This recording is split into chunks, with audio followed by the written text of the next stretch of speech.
మేము, main test పెట్టింది మేము, రిజల్ట్ ఇచ్చింది మేము, మొత్తం మేమే. సరే అట్లా బోన్లే ఇక. Okay, I respect you sir. ఆ సబ్జెక్ట్లో బోన్లేదు sir. I respect you sir. అధ్యక్ష, సరే అధ్యక్ష, నేను ప్రభుత్వానికి ఒక సూచన అధ్యక్ష.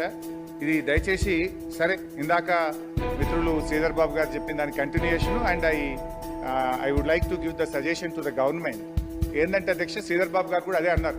సరే మేము కొంత కష్టపడ్డాము, తర్వాత మీరు వచ్చి నీళ్ళు ఇచ్చిండ్రు అని అన్నారు. సంతోషం. అయితే లేలే పాడు భీమాలో మేమే స్టార్ట్ చేసినాము, మీరు వచ్చిన తర్వాత కాలువలో కెనాల్లో పూర్తి చేసి నీళ్ళు ఇచ్చిండ్రు అని మీరు అన్నారు. సేమ్ థింగ్ నేను చెప్పదలుచుకున్న ఒక ముఖ్యమైన point. I draw the attention of Uttam Kumar Reddy గారు. అయితే అధ్యక్ష, ఇది మన పాలమూరు ఎత్తిపోతల పథకం. దీన్ని ఏంటంటే ఈ పాలమూరు ఎత్తిపోతల పథకంది ఒక చాలా బాధాకరమైనటువంటి ప్రస్థానం.